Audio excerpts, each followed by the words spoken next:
Bueno, continuando con la clase, quiero hacer una corrección porque estuve viendo el video anterior y yo definí a Askelmintos como filum.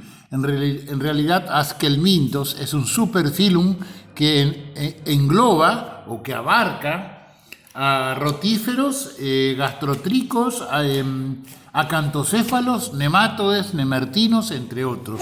Así que quiero que quede claro entonces. Eh, Acá, ¿cómo es? Askelmintos es un superfilum dentro del cual se englobó. Es un criterio que cambia cada tanto la sistemática, registra algunos cambios, replanteos, pero Askelmintos es un superfilum. Bueno, eh, continuando, habíamos visto el sistema reproductor del macho en la anterior imagen. Ahora vamos a ver algo que es común a los dos, que es la parte anterior de su sistema digestivo. Fíjense que, bueno, la cabeza, la cefalización es muy leve, no hay una gran cefalización debido a su naturaleza parásita. Muchos animales han reducido el tamaño de sus cabezas a la adaptación a la vida parásita. Y ahí podemos ver cómo. Recuerden que había explicado que tiene tres lóbulos carnosos o tres labios, ¿no es cierto?, que cubren la boca.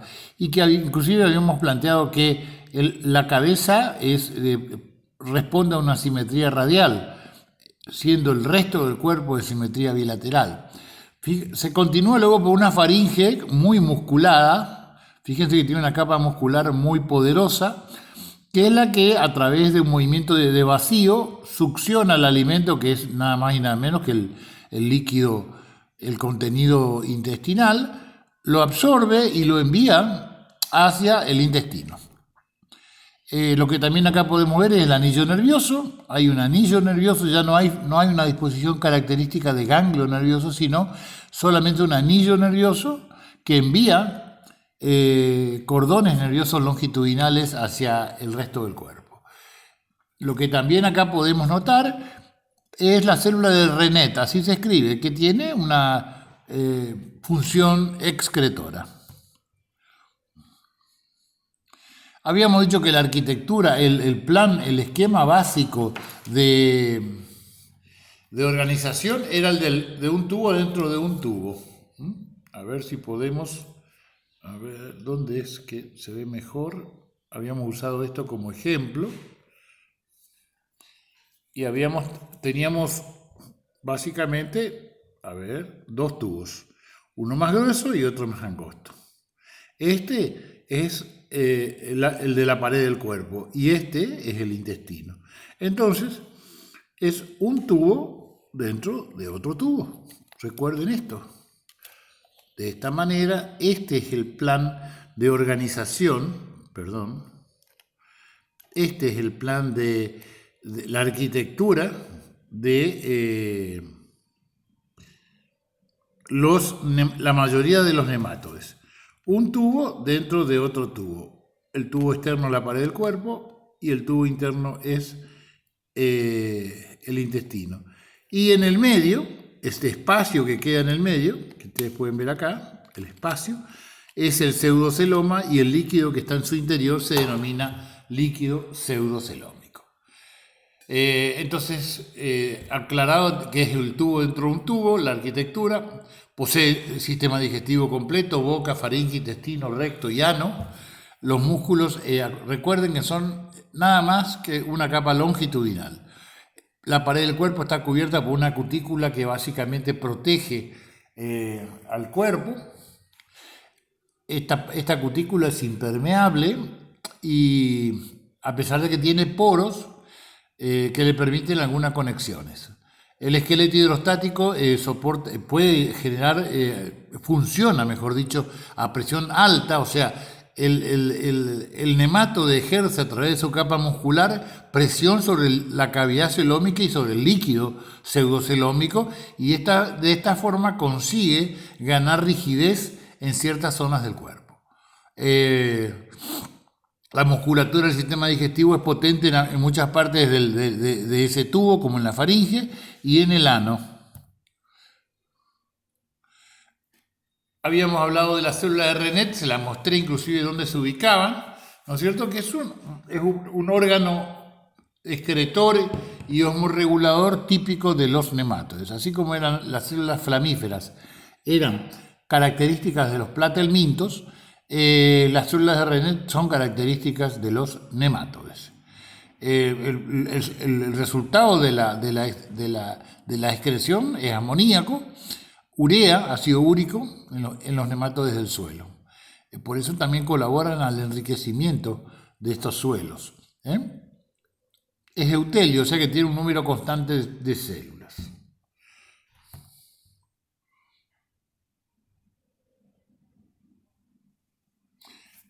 Los nematodes del suelo suelen afectar a las raíces de las plantas cultivadas y pueden provocar pérdidas millonarias en muchos sembradíos. En el caso de Estados Unidos se ha calculado en cientos de millones de dólares la pérdida anual que generan estos parásitos.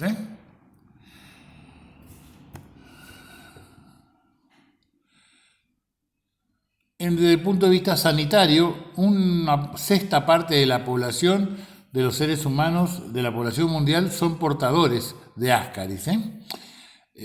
Algunos de los consejos básicos y elementales para evitar la difusión del Ascaris es no emplear los excrementos como fertilizante, como en muchas civilizaciones y en muchos lugares, o en muchas culturas se acostumbra a usar el mismo excremento humano y animal a veces para la fertilización de las tierras para luego cultivar.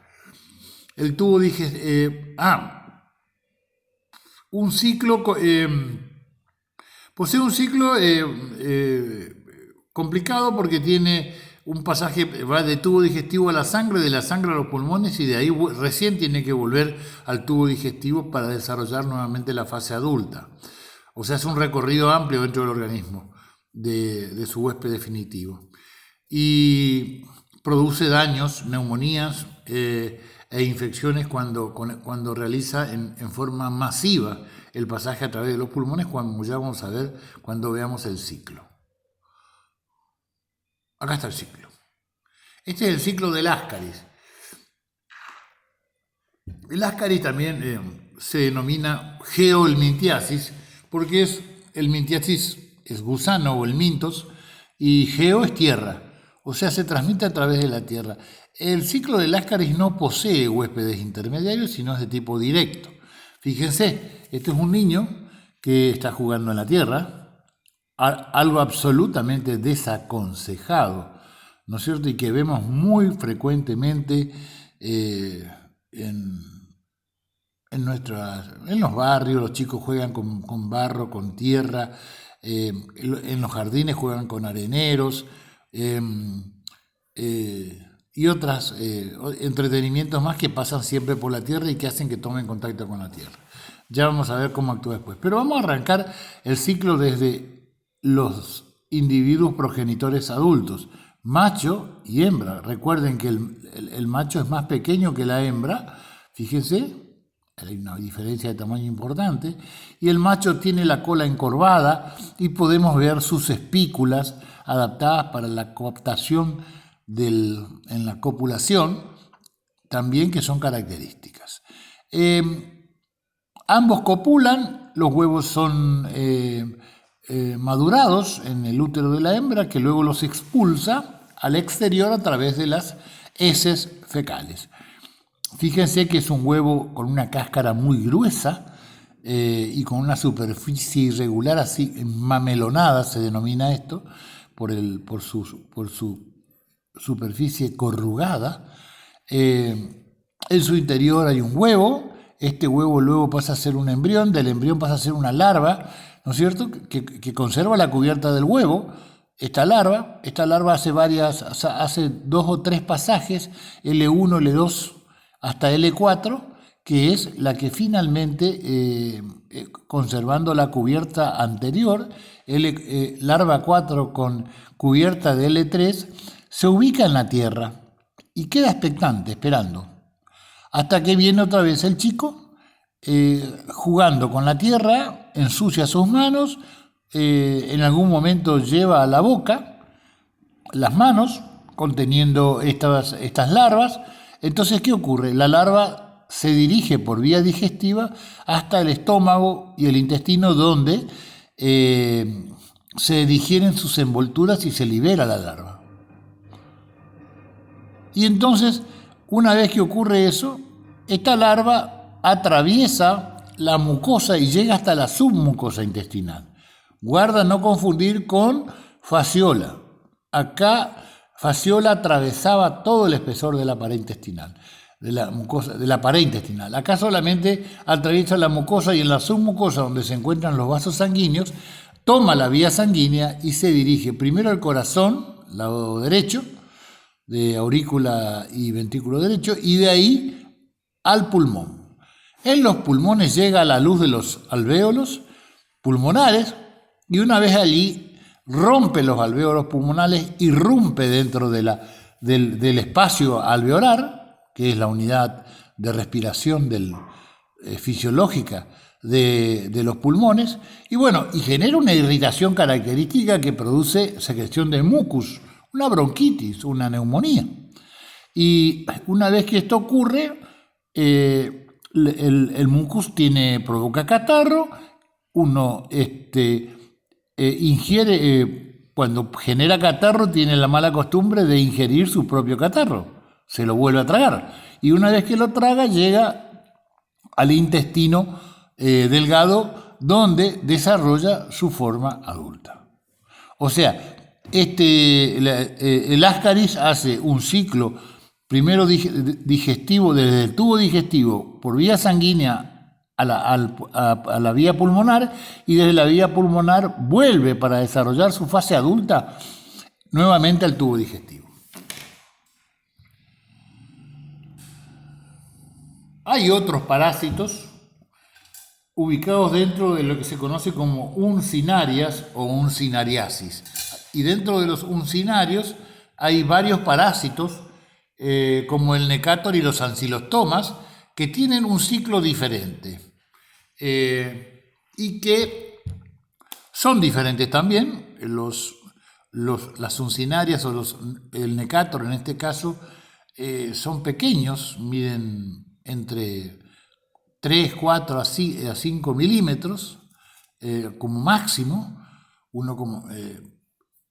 Viven en la mucosa intestinal y poseen una boca amplia, y en el interior de la boca piezas masticatorias sumamente afiladas, ¿no es cierto? Entonces, ¿qué hace el Necator adulto en el intestino delgado? Lo que hace es lastimar, provocar heridas, microhemorragias en la superficie de la mucosa intestinal y succionar la sangre. Esto lo hace varias veces, no es como el caso de otras parasitosis que se fija en un punto y no vuelve a moverse, sino que está permanentemente cambiando y provocando nuevas heridas, con lo cual, cuando la parasitosis es muy intensa, puede provocar diarreas sangrantes. Y también, anemia, déficit en hierro, falta de proteínas y una serie de problemas como correlato, digamos, de la anemia. Es una uncinariasis porque las larvas también residen en el suelo, también son parte de las geohelminthiasis.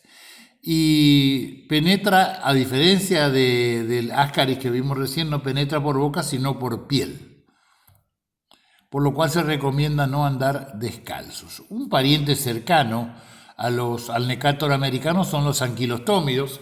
Tenemos básicamente 3 tipos de ancilostoma. Ancilostoma duodenale, que es el del hombre. Ancilostoma, aquí está cómo se escribe ancilostoma. Ancilostoma duodenale.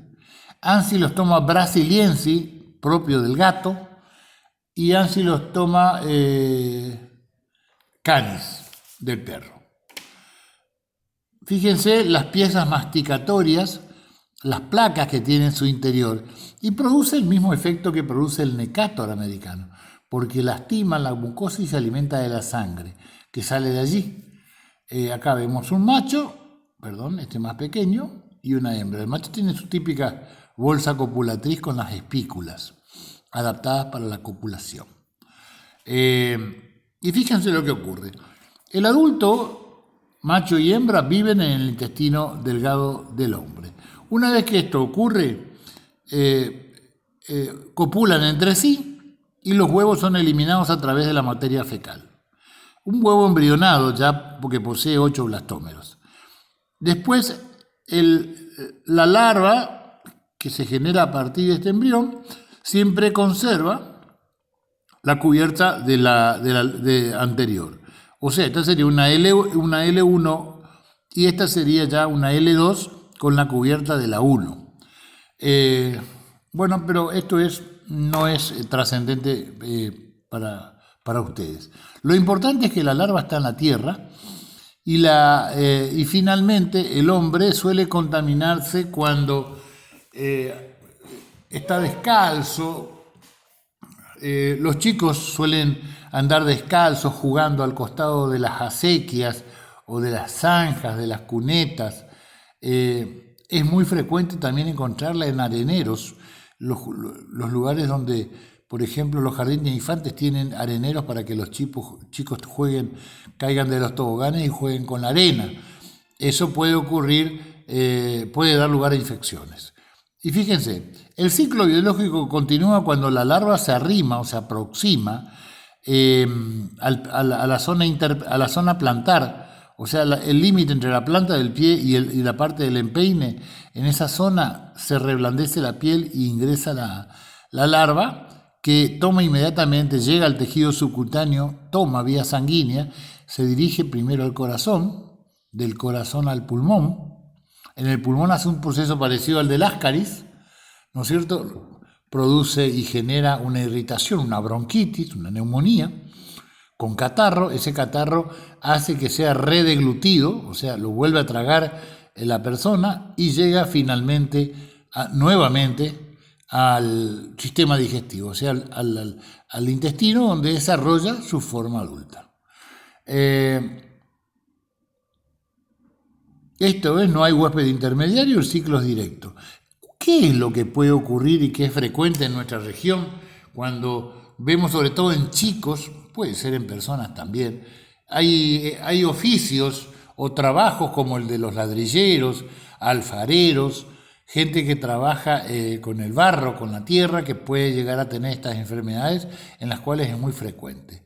En ellos lo que ocurre es este ciclo que les acabo de decir es específico, o sea, el ancilostoma duodenale, que es típico del hombre, hace este ciclo cuando llega a un hombre. Puede ocurrir que el ancilostoma brasiliense, que es propio de los gatos, o del ancilostoma canis, que es propio de los perros, confunda al huésped intermediario. Si sube a un perro o brasiliense, en su defecto sube a un gato, hace el mismo ciclo. Y llega, como en el hombre, llega al intestino delgado del perro o del gato, el ancilostoma. El problema es cuando a veces, en areneros, por ejemplo, en jardines de infantes, en plazas, o en los juegos que hacen los chicos, hay perros dando vuelta, o a la noche gatos entran y defecan y entierran su materia fecal en esos lugares. Entonces se liberan larvas de ancilostoma brasiliense. Sigamos un ejemplo, el del gato. El ancilostoma brasiliense hace el proceso, llega hasta la larva infectante, y una vez que está allí como larva infectante, llega un chico a jugar con su baldecito y sus palitas, y el ancilostoma brasiliense trata de ingresar, mejor dicho, ingresa y rompe el tejido de la piel y llega hasta el tejido subcutáneo. Pero una vez que está allí, se da cuenta, por estímulos químicos y biológicos y humorales, que ese no es su huésped. O sea, está perdido, se ha extraviado. Entonces, no encuentra la vía sanguínea. Es imposible, no llega a la vía sanguínea para continuar el ciclo, llegar a los pulmones y de allí a los alvéolos, ¿se acuerdan? Y seguir el ciclo para llegar finalmente al intestino donde hace su fase adulta. Queda trancado en la zona subcutánea y comienza a vagar sin rumbo, a cavar galerías debajo de la piel sin rumbo, produciendo lo que se conoce como larva migrans, larva migrante, y produce realmente unas reacciones subcutáneas en piel bastante complicadas y dolorosas, que pican, y que inmediatamente deben ser tratadas por el médico. Se puede ver inclusive debajo de la piel como costurones o como surcos, digamos, que levantan el relieve de la piel. Los oxiuroideos son parásitos nemátodes pequeños, muy pequeños, milímetros, donde tenemos una hembra mucho más grande que el macho, como siempre en los nemátodos es frecuente este dimorfismo sexual. Los huevos también pueden estar embrionados, están embrionados obviamente, y una vez que esta es la larva eclosionando, y el contagio es directo, por contacto. Es muy frecuente que cuando se trata esta enfermedad, uno de los principales síntomas, que no es unívoco porque puede también obedecer a otras patologías, pero un síntoma muy característico es el prurito en la zona anal y perianal, o sea, pica, da comezón, y los nenes se quieren rascar, sobre todo los nenes padecen bastante esta enfermedad, los adultos pueden tenerla y a veces son asintomáticos. Pero los chicos manifiestan rápidamente y tienen ese prurito en la zona anal y perianal, y se transmite entre ellos porque se tocan la colita, se rascan y después tocan los utensilios y se transmiten de vuelta. Igual que los padres pueden transmitir a los chicos, a veces por compartir utensilios o por compartir la cama. En las sábanas suelen quedar esos huevos, esos embriones, perdón, esas larvas que generan eso. El más conocido acá lo pueden ver, le pido colaboración en esto, uno de los oxiuros más conocidos es Enterobius vermicularis. Enterobius vermicularis, siempre género con mayúscula, especie con minúscula. Hay otros parásitos que atacan a los tejidos, no solamente en las cavidades internas. Acá tenemos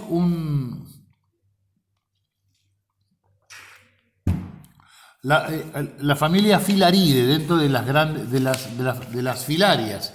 Este que ven acá es lo que se conoce como elefantiasis, pata de elefante, producido por una filaria que se denomina Ukereria, con W, Ukereria bancrofti.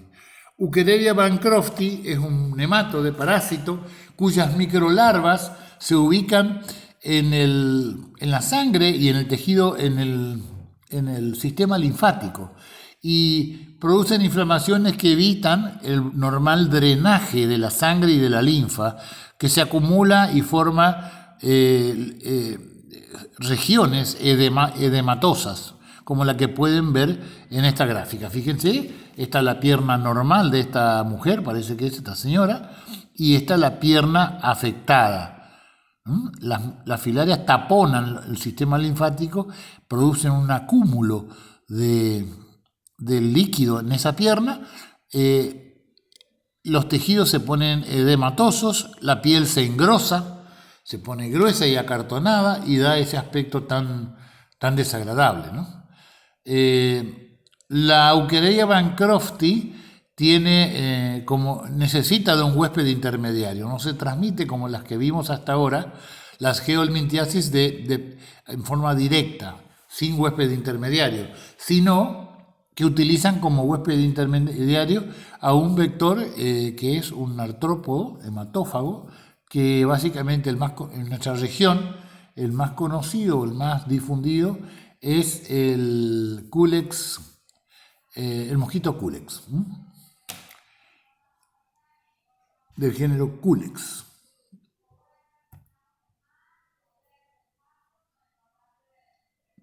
acá vemos cómo el mosquito pica y al picar a través de sus glándulas salivales, como era el caso de los anófeles cuando hablábamos de malaria,